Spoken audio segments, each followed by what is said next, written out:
وہ جوان بھی ہوگا جو جوانی میں اللہ کی عبادت کرتا ہوگا. تو جوانی کی قدر کہ بڑھاپے سے پہلے پہلے، اور مالداری کی قدر کرو تنگ دستی سے پہلے پہلے. اللہ نے ہمیں مال دیا ہے کہ اس کو صدقہ خیرات کہ آخرت کو بنانے کے لیے کہ اس کو استعمال کرے. کہ کوئی آفت، کوئی مصیبت، کوئی حالات ایسے ہو جاتے ہیں کہ اچھے اچھے مالدار نیچے آ جاتے ہیں. جیسے بیماری چلی، بہت سے لوگوں کے کاروبار متاثر ہوئے. دعا درود کے لیے آتے رہتے تھے فون، تو بہت سے لوگوں کے کاروبار متاثر ہوئے. جیسے کہ مالداری کی قدر کرو تنگ دستی سے پہلے پہلے، کہ جب مال ہاتھ میں تھا تو خیرات کر سکتا تھا، صدقہ کر سکتا تھا، لوگوں کی مددیں کر سکتا تھا. کہ اب اس سے ختم، کہ اب یہ حالات آئے ہیں کہ یہ چیز ختم ہو گئی. اور کہ صحت کی قدر کرو بیماری سے پہلے پہلے، کہ اللہ نے صحت دے رکھی ہے کہ صحت کے زمانے میں آدمی کام کر سکتا ہے، کہ تہجد کو اٹھ سکتا ہے، کہ اللہ کے راستے میں نکل سکتا ہے، چلے 4 مہینوں میں نکل سکتا ہے. اور بہت دین کے کام ہیں، دین کے تو بہت شعبے ہیں کہ وہ کر سکتا ہے صحت کا وقت. کہ اب بیمار ہو گیا کہ اب کرنا بھی چاہے گا تو نہیں کر سکتا. گھٹنے خراب ہو گئے، فالج کا اثر ہو گیا، کوئی دوسری بیماری آ گئی کہ اب چاہتے ہوئے بھی نہیں کر پا رہا ہے. اور اللہ تعالیٰ کا انعام ہے، اللہ تعالیٰ انسان کے عملوں کی قدر کرتا ہے. کہ جو آدمی صحت کے زمانے میں جو عمل پابندی سے کرتا ہو، مثال کے طور پر کوئی آدمی پابندی تہجد پڑھتا تھا، اب بیماری ایسی آئی ہے کہ تہجد سے محروم ہو گیا، کہ اللہ تعالیٰ اس کو اس کا ثواب اسی طرح دیتے رہیں گے جس طرح وہ صحت کے زمانے میں کرتا تھا اس عمل کو. کہ اللہ تعالیٰ کی قدر ہے، اللہ تعالیٰ کے عمل کی قدر ہے، نیت کی قدر ہے. تو یہ کہ صحت کی قدر کرو بیماری سے پہلے پہلے، اور خالی اوقات کی قدر کرو مشغولی سے پہلے پہلے. خالی اوقات کی قدر ہے کہ خالی اوقات ہم وقت کو ہم فارغ کرتے ہیں. جیسے مثال کے طور پر ایک حدیث پاک کا مفہوم ہے کہ جو آدمی 40 دن اخلاص کے ساتھ ایسی طرح نماز پڑھتا ہے کہ اس کی تکبیر اولیٰ فوت نہیں ہوتی، کہ جب امام نے اللہ اکبر کہا تو اسی وقت یہ بھی نماز میں شامل ہو گیا. کہ 40 دن اخلاص کے ساتھ ایسی طرح نماز پڑھے کہ اس کی تکبیر اولیٰ فوت نہ ہو، تو اس کو 2 پروانے اللہ کی طرف سے بڑے ملتے ہیں. ایک پروانہ جہنم سے چھٹکارے کا اور دوسرا نفاق سے بری ہونے کا. کہ 2 بڑے پروانے ملتے ہیں اس شخص کو جو پابندی کے ساتھ 40 دن تک اخلاص کے ساتھ تکبیر اولیٰ کے ساتھ نماز پڑھتا ہو. تو اس حدیث پر عمل کرنے کا اللہ کے راستے میں نکل کر بہترین وقت ہوتا ہے. کہ وقت کو فارغ کیا ہے ہم نے، چلے 4 مہینے کے لیے، 7 مہینے کے لیے، سال کے لیے. کہ وقت کو فارغ کیا ہے، نہ گھر ہے، نہ کاروبار ہے، نہ بیوی بچے ہیں، نہ دوست احباب ہیں، نہ کسی کی خوشی میں جانا، نہ کسی کی غمی میں جانا. کہ ہر وقت اللہ اللہ کرنا اور مسجد میں رہنا. اگر اس حدیث پر اللہ کے راستے میں نکل کر عمل نہ ہوا تو www.darsequran.com کرنا مشکل ہو جائے گا. کیونکہ گھر کے اندر آدمی گھرا ہوا رہتا ہے، گھر کے کاروبار، گھر میں، گھر کے بچوں، بیوی بچوں میں، گھر کے کام کاج میں، کاروبار میں، کسی کی خوشی میں گیا، کسی کے یہاں غمی میں چلا گیا. کہ اس حدیث پر وہاں عمل کرنا مشکل ہے. جب اللہ کے راستے میں نہیں ہوا تو گھر کیسے ہوگا؟ تو یہ تو میں نے مثال کے طور پر کہ خالی اوقات کی قدر کرو مشغولی سے پہلے پہلے. میں کہہ رہا تھا کہ حضور اقدس صلی اللہ علیہ وسلم نے 5 چیزیں بتلائی ہیں کہ 5 چیزوں کی قدر 5 چیزوں سے پہلے پہلے. تو انعامات اللہ تعالیٰ کے 2 شمار ہیں. لیکن دوستو بزرگوں، ان تمام نعمتوں میں، جتنے انعامات اللہ تعالیٰ نے دیے ہیں، ان تمام نعمتوں میں جو سب سے بڑی نعمت اللہ نے مجھے اور آپ کو مرحمت فرمائی ہے وہ ایمان کی دولت ہے. کہ اس سے بڑی کوئی نعمت نہیں ہے. لیکن آج دوستو بزرگوں ہمارے اندر سے، مسلمانوں کے اندر سے اس ایمان کی قدر و قیمت ختم ہو گئی. اور ختم کیوں ہوئی ہے ایمان کی قدر و قیمت؟ کہ ختم اس لیے ہو گئی ہے کہ یہ ایمان ہمیں بغیر محنت کے، بغیر مجاہدے کے، بغیر قربانیوں کے اللہ نے یہ ایمان ہمیں مرحمت فرمایا ہے. کہ جو چیز آدمی کو بغیر محنت کے، بغیر مجاہدے کے، بغیر قربانی کے ملتی ہے، آدمی کے اندر اس کی قدر و قیمت کم ہوتی ہے. بنسبت اس کے جو چیز آدمی محنت کر کر حاصل کرتا ہے، جس چیز پر آدمی کا جان مال وقت لگتا ہے، جس چیز کے لیے آدمی قربانی دیتا ہے، کہ اس کی قدر و قیمت آدمی کے اندر زیادہ ہوتی ہے. اور جو چیز، جیسے کوئی وراثت میں کوئی چیز مل جائے بیٹے کو، کہ باپ نے محنت کی ہے، باپ نے کمایا ہے، اب بیٹے کے پاس آ گئی ہے، تو بیٹے کے اندر وہ قدر و قیمت نہیں ہوگی جو باپ کے اندر اس کی قدر و قیمت ہوگی، کیونکہ بیٹے کو بغیر محنت کے ملا ہے. ایسے یہ ایمان ہمیں بغیر محنت کے ملا ہے، بغیر مجاہدے کے، بغیر قربانی کے. کہ اللہ تعالیٰ کا فضل ہے، اس کا احسان ہے کہ یہ تو اتنی بڑی نعمت ہے، اگر ساری زندگی بھی سجدے میں سر رکھ کر اس نعمت کا شکر ادا کرنا چاہیں تو خدا کی قسم اس نعمت کا شکر ادا نہیں ہو سکتا کہ اللہ تعالیٰ ہمیں کسی غیر کے ہاں پیدا کر دیتے، کسی کافر کے ہاں پیدا کر لیتے تو ہم کیا کر لیتے؟ اس لیے کہ دنیا کی کسی چیز پر بھی اللہ نے کامیابی اور ناکامی کا دار و مدار نہیں رکھا ہے کہ مال زیادہ ہوگا یا اکثریت زیادہ ہوگی، ہتھیار زیادہ ہوں گے یا حکومت ہوگی تو کامیاب ہو جائیں گے اور یہ چیز نہ ہوئی تو ناکام ہو جائیں گے، کہ اس پر کسی چیز پر بھی اللہ نے کامیابی اور ناکامی کا دار و مدار نہیں رکھا ہے۔ کامیابی اور ناکامی کا دار و مدار اللہ نے ایمان پر رکھا ہے، ایمان اور اعمال صالحہ، ایمان اور اعمال صالحہ، کہ ایمان کے بغیر تو کوئی عمل قابل قبول ہے ہی نہیں، کوئی عمل قابل قبول نہیں، لیکن ایمان ہے اور اعمال صالحہ نہیں ہے تو پھر کل قیامت کے دن اس کی سزا بھگتنی پڑے گی، اور اللہ معاف کر دے تو وہ تو غفور الرحیم ہے، اس کو کون پوچھنے والا ہے۔ تو ایمان کے بغیر اگر آدمی دنیا سے چلا گیا اور دنیا کا سارا سونا چاندی اپنی جان کے فدیے میں دینا چاہے اور دے کر اپنی جان بچانا چاہے تو وہاں اس کی جان نہیں بچ سکتی۔ تو یہ اللہ نے ہمیں ایمان کی دولت پر رحمت فرمائی ہے، اللہ تعالیٰ ہمیں اس ایمان کی قدر کرنے کی توفیق نصیب فرمائے۔ اور اسی لیے حضور اقدس صلی اللہ علیہ وسلم نے اس ایمان کی قدر و قیمت بتلائی ہے اور صحابہ کے اندر یہ ایمان کی قدر و قیمت اتاری ہے کہ کیا قدر بتلائی ہے؟ کہ یہ قدر بتلائی ہے کہ جب تک ایک بھی ایمان والا اللہ اللہ کہنے والا اس دنیا میں موجود رہے گا کہ اللہ تعالیٰ اس سات و زمین آسمان کے نظام کو ایسے ہی چلائے گا جیسے آج چلا رہا ہے، اس ایمان والے کی وجہ سے، کہ یہ ایک ایمان والے کی قدر اللہ کے ہاں ہے۔ اور قیمت کیا بتلائی کہ اگر رائے کے دانے کے برابر بھی ایمان کو بچا کر لے گئے تو اللہ تعالیٰ اس دنیا سے 10 گنی بڑی جنت مرحمت فرمائے گا۔ اب جس کا ایمان جتنا اونچا ہوگا، جس کا ایمان جتنا اعلیٰ ہوگا کہ کل قیامت کے دن اس کی اتنی بڑی جنت ہوگی۔ تو یہ محنت جو اللہ نے ہمیں دعوت تبلیغ والا کام دیا ہے یہ اپنے ایمان کو بنانے کے لیے ہے، اپنے یقین کو بنانے کے لیے ہے کہ جتنی ہم اللہ کی طرف دعوت دیں گے، جتنی اللہ کی بڑائی کو بولیں گے سنیں گے کہ ہمارے اندر کا یقین بدلے گا، اور جب یہ اندر کا یقین بدلے گا تو پھر بدن سے نکلنے والے اعمال صحیح ہوں گے۔ آج بدن سے نکلنے والے اعمال خراب ہے، کیوں؟ کیونکہ اندر کے یقین کی خرابی ہے، کیونکہ جس چیز کا یقین آدمی کے اندر ہوتا ہے کہ اس چیز کی طرف آدمی قدم اٹھاتا ہے۔ تو یہ ایمان کی قدر و قیمت صحابہ کے اندر ایسی اتری تھی کہ پھر صحابہ نے اس ایمان کے لیے کہ ہر قربانی اور ہر مصیبت اور ہر تکلیف کو برداشت کیا ہے، اور جو چیز بھی آئی ہے ایمان کے مقابلے میں کہ اس کو قربان کیا ہے۔ ایک صحابی حضرت خباب رضی اللہ تعالیٰ www.darsuquran.com ان سے ایک مرتبہ حضرت عمر رضی اللہ تعالیٰ نے پوچھا کہ خباب ان تکالیف کی تفصیل بتلاؤ جو ایمان کی وجہ سے تم پر آئی ہیں۔ یہ ایک عورت کے غلام تھے، جب اس کو یہ پتا چلا کہ یہ حضور اقدس صلی اللہ علیہ وسلم سے ملتے ہیں یعنی ایمان لے کر آ گئے ہیں تو سریے کو گرم کر کر اس سے ان کے بدن کو داغ دیتی تھی کہ یا تو ایمان سے پھر جائیں نہیں تو یہ تکلیفیں برداشت کرتے رہے۔ پوچھا کہ ان تکالیف کی تفصیل تو بتلاؤ۔ آپ نے فرمایا کہ امیر المومنین آپ ذرا میری کمر دیکھیں۔ جب کمر دیکھی تو حضرت عمر نے فرمایا اے خباب ایسی کمر تو کسی کی نہیں دیکھی جیسی تمہاری ہے۔ حضرت خباب نے فرمایا ہاں امیر المومنین مجھے تو آگ کے انگاروں پر لٹا کر گھسیٹا جاتا تھا اور میری چربی سے میرے خون سے آگ بجھتی تھی۔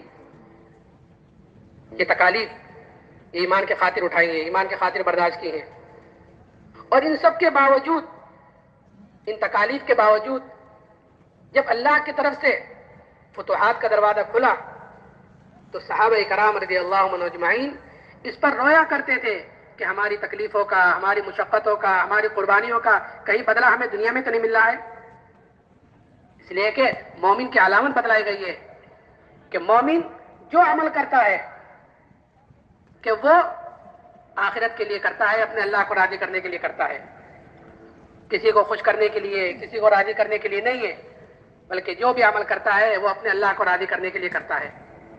اور مومن جو عمل کرتا ہے اس کا بدلہ وہ دنیا میں نہیں چاہتا، اس لیے کہ اس کو پتا ہے یہاں جو ملے گا وہ تھوڑا بھی ملے گا اور وقتی بھی ملے گا، آخرت کے اعتبار سے تھوڑا اور وقتی کے موت تک، اور آخرت میں جو ملے گا کہ وہ ہمیشہ کے لیے ملے گا اور دنیا سے بہت زیادہ ملے گا۔ اس لیے صحابہ کرام رضی اللہ عنہ اجمعین اس پر رویا کرتے تھے کہ کہیں یہ فتوحات جو ہو رہی ہیں، کہیں ہمارا بدلہ، ہماری مصیبتوں کا، تکلیفوں کا اور قربانیوں کا بدلہ کہیں ہمیں دنیا میں تو نہیں مل رہا ہے۔ تو کیسی کیسی تکالیف برداشت کی ہیں۔ ہم تعلیم کے حلقوں میں بیٹھ کر ان چیزوں کو سنتے رہتے ہیں، صحابہ کے واقعات، لیکن دوستو بزرگوں، تعلیم کے حلقوں سے ان چیزوں کا سننا سنانا خالی سننا سنانے کے لیے نہیں ہے، بلکہ یہ اس لیے ہے تاکہ ہم اس سے اثر لینے والے بنے اور اثر لے کر اس کے مطابق اپنی زندگی کو ڈھالنے والے بنے۔ سب سننے سنانے کا مقصد یہ ہے کہ ہم اس نیت سے سنیں کہ جو سن رہے ہیں اس کو اپنی زندگیوں میں لانا ہے، تو وہ چیز اندر اترتی ہے۔ اور اگر اس نیت سے نہیں سنیں گے تو بھی تعلیم کا وقت پورا ہو جائے گا، 2 گھنٹے 2.5 گھنٹے کے بھی کوئی حاصل نہیں ہوگا، جیسے بیٹھے تھے ویسے اٹھ جائیں گے۔ اس سے بڑے پڑے ہیں صحابہ کے کہ صحابہ نے کیسی کیسی قربانی دی ہے۔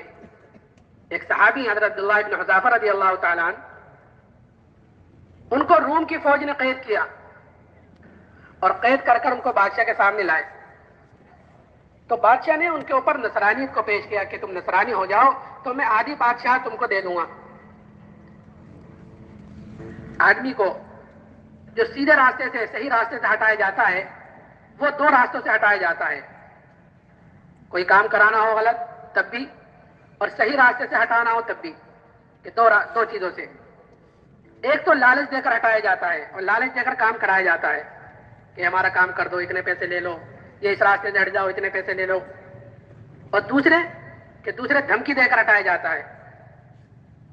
تو صحابہ کرام رضی اللہ عنہ اجمعین کے ساتھ دونوں چیز آئی کہ وہ اس بادشاہ نے کہا کہ تم ایمان سے ہٹ جاؤ تو میں آدھی بادشاہ، لالچ دی کہ آدھی بادشاہ تم کو دینے کو تیار ہوں۔ تو انہوں نے یہ سوچا ہوگا صحابی نے کہ یہ بادشاہ مجھے کامل ایمان چھوڑنے پر آدھی بادشاہ دینے کو تیار ہے، اور مجھ سے میرے نبی نے کیا فرمایا کہ اگر رائے کے دانے کے برابر بھی ایمان کو بچا کر اس دنیا سے لے گئے تو اللہ تعالیٰ اس دنیا سے 10 گنی بڑی جنت مرحمت فرمائے گا۔ یہ کہیں دور دور تک بھی مقابلہ نہیں، کہا کامل ایمان چھوڑنے پر، پورا ایمان چھوڑنے پر آدھی بادشاہت، اور کہا رائے کے دانے کے برابر ایمان کو بچا کر لے جانے پر 10 گنی بڑی جنت۔ تو اسی وقت جواب دیا کہ آدھی بادشاہت نہیں، اگر تو پوری بادشاہت ہے اور پوری بھی نہیں، عرب کی جتنی بادشاہت ہیں سب کی سب دے، تب بھی میں پلک جھپکنے کے برابر ایمان کو چھوڑنے کو تیار نہیں ہوں۔ یہ لالچ کا ہی جواب دیا۔ پھر ایسا نہیں کہ چھوڑ دیا کہ اچھا نہیں مانتے تو جاؤ اپنے گھر چلے جاؤ، نہیں، پھر صحیح راستے سے، جیسے میں نے کہا 2 راستوں سے، کہ پھر دوسرا راستہ اختیار کیا، دھمکی دی۔ دھمکی تو کیا، اصل تو دوستوں بزرگوں، ایمان والوں کے اوپر حالات آتے ہیں اللہ کی طرف سے، اور یہ دیکھنے کے لیے آتے ہیں کہ یہ اپنے ایمان میں کتنے مضبوط ہیں۔ الف لام میم حسب الناس ان یترکوا ان یقولوا آمنا وهم لا یفتنون۔ قرآن پوچھتا ہے کہ تم یہ گمان کرتے ہو کہ تم یوں کہہ دو کہ ہم ایمان والے ہیں تو تم آزمائش نہیں جاؤ گے؟ نہیں، حالات آتے ہیں، آزمائش آتی ہیں، یہ دیکھنے کے لیے کہ یہ اپنے ایمان میں کتنا مضبوط ہے۔ تو جس کا یقین بنا ہوا ہوگا وہ ان حالات کا مقابلہ ان حالات سے نہیں کرے گا، ان آزمائش کا مقابلہ آزمائشوں کے ساتھ نہیں کرنا، بلکہ ایمان والا حالات کا مقابلہ اعمال سے کرتا ہے، اور حالات کا مقابلہ، آزمائش کا مقابلہ توبہ استغفار سے کرتا ہے، www.darsulquran.com۔ وَلَنُذِيقَنَّهُم مِّنَ الْعَذَابِ الْأَدْنَىٰ دُونَ الْعَذَابِ الْأَكْبَرِ لَعَلَّهُمْ يَرْجِعُونَ، کہ ہم حالات چھوٹی چھوٹی مصیبتیں، چھوٹے حالات اس لیے لاتے ہیں تاکہ تم ہمارے طرف رجوع کرنے والے بنو بڑے عذاب سے پہلے، وہ آخرت کا اللہ حفاظت فرمائے، ہم ہمارے طرف رجوع کرنے والے بنو۔ تو ایمان والا اللہ کی طرف رجوع کرتا ہے۔ ایک مرتبہ حضرت عمر رضی اللہ تعالیٰ عنہ کے زمانے میں قحط سالی ہوئی، قحط پڑا، اور ایسا قحط پڑا کہ جانور تک ہلاک ہونے شروع ہو گئے۔ حضرت عمر رضی اللہ تعالیٰ عنہ نے شام سے اور مصر سے کہاں سے غلے منگائے، اور اتنا غلہ آیا کہ اس کا پہلا اونٹ مدینے میں اور آخری اونٹ شام میں، اتنا غلہ آیا۔ لیکن غلہ آیا آ کر ختم ہو گیا، قحط سالی ختم نہیں ہوئی۔ ایک صحابی نے بکری ذبح کی تو اس بکری کے اندر سے نہ خون نکلا نہ گوشت نکلا، خالی ہڈی ہڈی نکلی. یہ صحابی روتے ہوئے سو گئے. خواب میں زیارت کی جناب رسول اللہ صلی اللہ علیہ وسلم کی. آپ نے فرمایا کہ عمر کو میرا سلام کہنا اور یہ کہنا کہ تو بڑا عقل مند تھا، تجھے کیا ہوا؟ ایمان کی فراست عطا فرمائی تھی. یہ صحابی اٹھ کر حضرت عمر کی خدمت میں گئے اور جا کر اپنا پورا خواب کا تذکرہ کیا. حضرت عمر نے فوراً مشورے والوں کو جمع کیا. ہمیں ملتا ہے کہ ہمارا دین کا کام ہو چاہے دنیا کا کام ہو، جو آدمی مشورے سے چلتا ہے وہ نامراد نہیں رہتا. ہمیں اپنے ہر معاملے میں اپنے مشورے والوں سے رجوع کرنا چاہیے. کوئی چیز آئی ہے، کوئی حالات آئے ہیں، کوئی بات آئی ہے، کوئی بات پیش آئی ہے، دین کی ہو یا دنیا کی ہو. اپنے گھر دنیا کے حالات آتے ہیں یا دین کے اعتبار سے آئے ہیں، کام کے اعتبار سے آئے ہیں، تو اپنے مشورے والوں سے رجوع کرو. مشورہ کرو معاملے میں، کہ جو مشورے سے کام لیتا ہے وہ نامراد نہیں رہتا. تو مشورے والوں کو جمع کیا اور یہ خواب رکھا بیچ میں کہ ایک ساتھی نے ایسے خواب میں دیکھا ہے. تو مشورے میں بات آئی کہ امیر المومنین جہاں سے قحط سالی آئی ہے، یعنی جہاں سے بارش رکی ہوئی ہے، ہم اسی کی طرف رجوع کیوں نہیں کرتے؟ ہم غلے منگا رہے ہیں شام سے اور مصر سے، ہم ادھر ادھر جا رہے ہیں کہ ہم تو قحط سالی تو اللہ کی طرف سے آئی ہے، بارش تو اللہ کی طرف سے رکی ہوئی ہے، تو ہم اسی کی طرف رجوع کیوں نہیں کرتے؟ حضرت نے فرمایا ہاں یہ چوک ہو رہی ہے.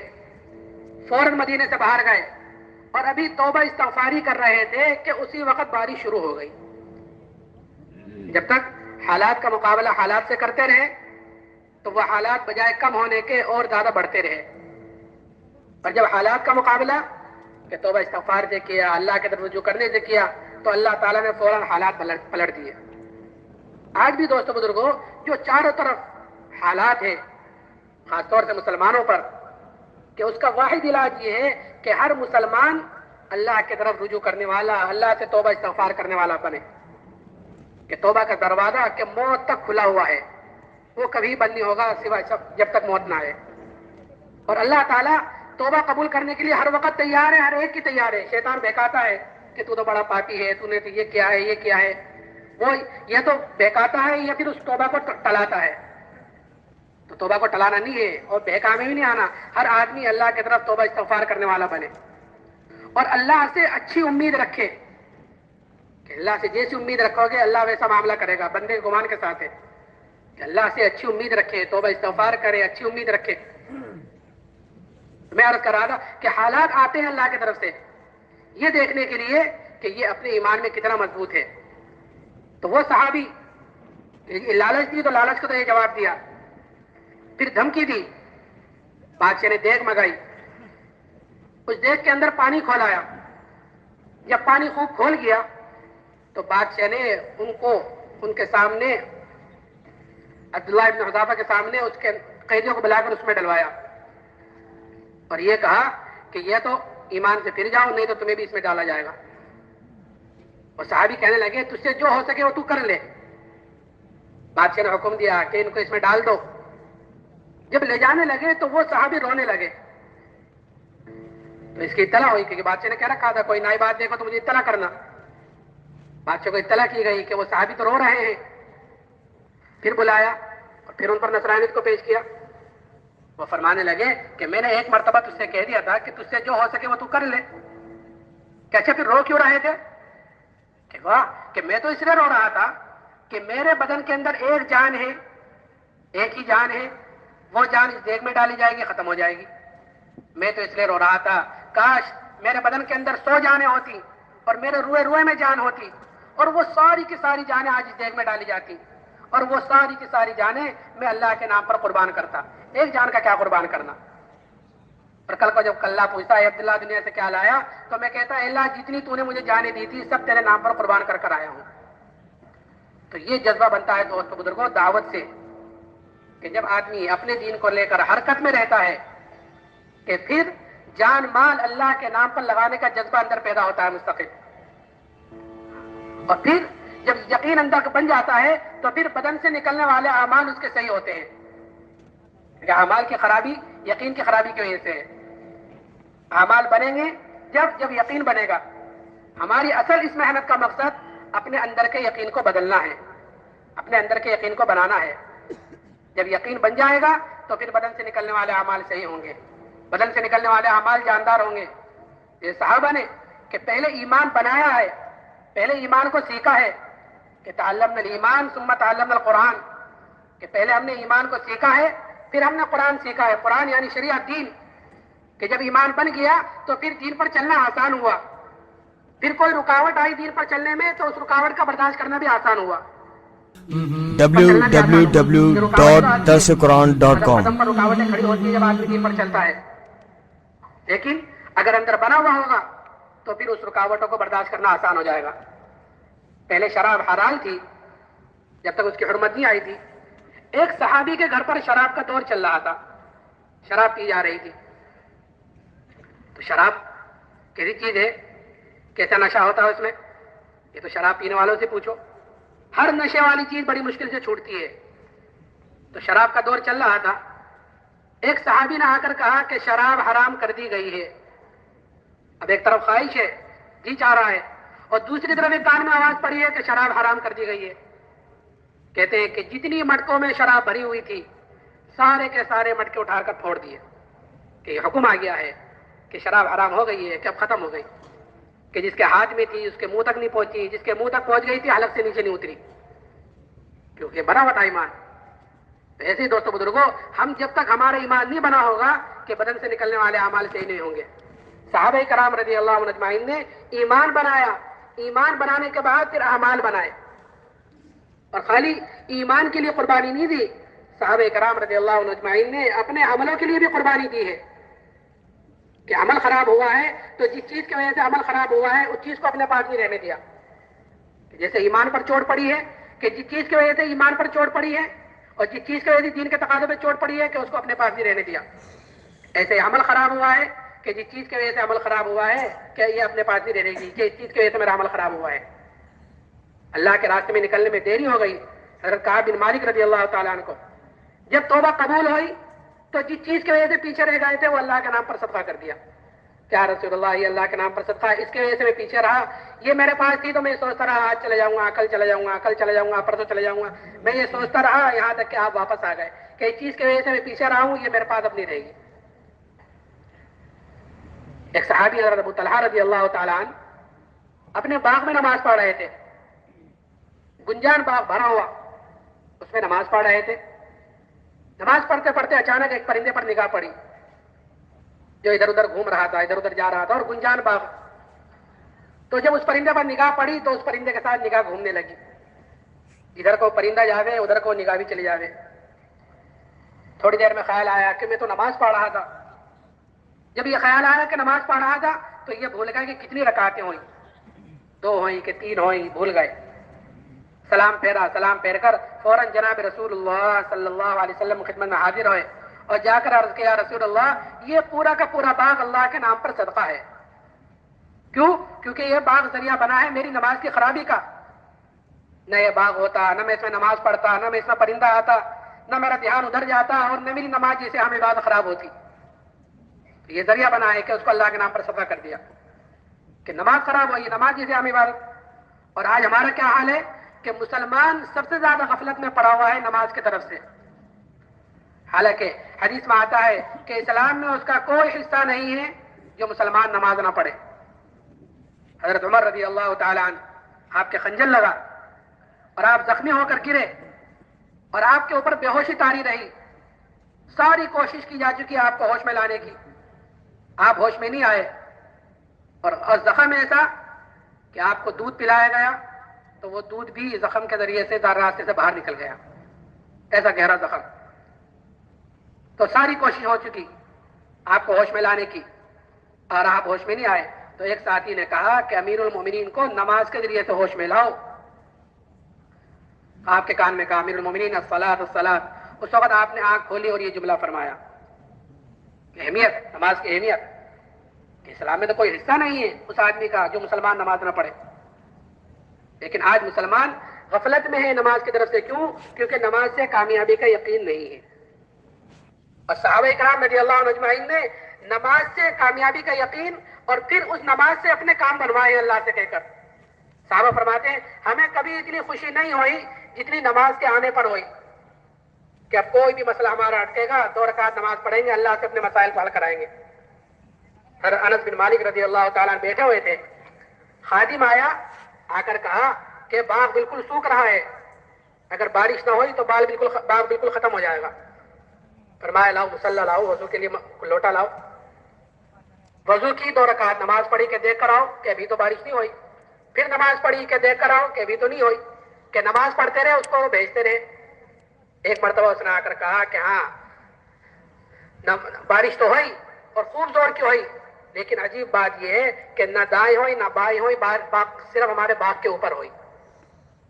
آپ نے فرمایا مانگی تو میں نے سب کے لیے تھی, باقی اللہ جس کو چاہے دے. تو نماز سے اپنے مسائل کا حل, لیکن یہ کون کرے گا؟ یہ وہی کرے گا جس کو نماز سے کامیابی کا یقین ہوگا. اس لیے دوستو بزرگوں, ہمیں دعوت کے ذریعے سے اپنے اندر کے یقین کو بدلنا ہے. دعوت کے ذریعے سے یقین کا بدلنا اور ذکر کے ذریعے سے غفلت کا ختم کرنا. آج غفلتیں بھی ہمارے اندر ہیں کہ ایسی غفلت ہے کہ ایک آدمی اللہ کے گھر میں اللہ کے سامنے نماز پڑھ رہا ہے, کھڑا ہوا ہے اللہ کے سامنے نماز پڑھ رہا ہے اور غافل ہے. کوئی کہیں گھوم رہا ہے, کوئی کھیت میں, کوئی کاروبار میں, کوئی کہیں. کہ ہماری نمازوں کا کیا حال ہے؟ ہمارے مولانا سلیمان جہانگیر صاحب رحمۃ اللہ علیہ, حضرت جی مولانا انعام علیہ السلام کی بڑی خدمت کی. وہ ایک قصہ سنایا کرتے تھے. www.darsuquran.com. تو امام نے 3 رکعت پر سلام پھیر دیا اور کسی کو بھی پتہ نہیں چلا کہ امام نے 3 رکعت پڑھائی. ایک آدمی کھڑا ہوا اور کھڑے ہو کر کہا امام صاحب 3 رکعت ہوئی ہے, 1 رکعت رہ گئی ہے. خیر نماز پوری ہوئی, 4 رکعت پڑھائی. نماز کے بعد سب نے اس کو کہا کہ اللہ تجھے جزائے خیر دے, تیری وجہ سے ہماری نماز پوری ہو گئی, تیرے خوشو خضو کی وجہ سے. تو وہ کہنے لگا بھائی خوشو خضو کیا ہوتا ہے تو مجھے پتہ نہیں. باقی ہاں یہ ہے کہ میری 4 دکانیں ہیں اور میں ہر رکعت میں 1 دکان کا حساب کرتا ہوں. اب کہ میری 3 دکان کا حساب ہوا تھا کہ امام نے سلام پھیر دیا, اس کی وجہ سے مجھے پتا چلا کہ 1 رکعت رہ گئی. تو یہ ہماری نمازوں کا حال ہے. یہ تو ہنسنے کی, غور کرو تو یہ رونے کی بات ہے کہ ہم کس کے سامنے کھڑے ہیں اور کس سے مانگ رہے ہیں, اور ہماری حال یہ ہے. تو اس لیے اللہ کا ذکر کرنا ہے تاکہ ہمارے اندر کی غفلت ختم ہو, اور ذکر کرنا ہے اللہ کے دھیان کے ساتھ کہ ہمارے بڑے 3 تسبیح صبح کو, 3 تسبیح شام کو, 1 تسبیح تیسرے کلمے کی سبحان اللہ الحمدللہ لا الہ الا اللہ اللہ اکبر ولا حول ولا قوت الا باللہ العلی العظیم, اور 1 تسبیح درود شریف کی, 1 استغفار کی. یہ 3 تسبیح صبح کو, 3 تسبیح شام کو دھیان سے جی لگا کر پڑھنے کے لیے کہتے ہیں. تو کریں گے انشاءاللہ. اب تھوڑا سا وقت باقی ہے, آج جمعہ کا مبارک دن بھی ہے, عصر کے بعد کا وقت تو ویسے ہی قیمتی ہے. حدیث پاک کا مفہوم ہے کہ فجر کی نماز کے بعد اللہ تعالیٰ فرماتا ہے کہ فجر کی نماز کے بعد اور عصر کی نماز کے بعد تھوڑی دیر مجھے یاد کر لیا کر, میں درمیانے حصے میں تیری کفالت کروں گا. تو قیمتی وقت ہے, قیمتی وقت چل رہا ہے, فجر کے بعد کا وقت اور عصر کے بعد کا وقت, پھر جمعہ کا دن, تو یہ قبولیت کا ہے. اور ماشاءاللہ بیانات تو مستقل چلتے رہتے ہیں, ہوتے رہتے ہیں, سنتے رہتے ہیں. تو دعوت اور دعا یہ 2 چیزیں دے کر انبیاء علیہ السلام کو بھیجا جاتا تھا, دعوت اور دعا. تو جہاں دعوت ہے وہاں دعا بھی ہے. اس لیے ہر آدمی ماشاءاللہ پرانوں کا مجمع ہے, اللہ کی طرف متوجہ ہو, اپنے لیے بھی اور پوری امت کے لیے پہلے تو توبہ استغفار کرے, اور اپنے لیے اور پوری امت کے لیے ہدایت کی دعا مانگے, اور اپنے لیے اور پوری امت کے لیے یہ جو حالات اس وقت چاروں طرف سے امت پر ہیں, امت کے اوپر سے ان حالات کو ختم کرے اور ہدایت کے ہام ہوائیں چلاوے. کریں گے انشاءاللہ. اللہ تعالی عمل کی توفیق عطا فرمائے.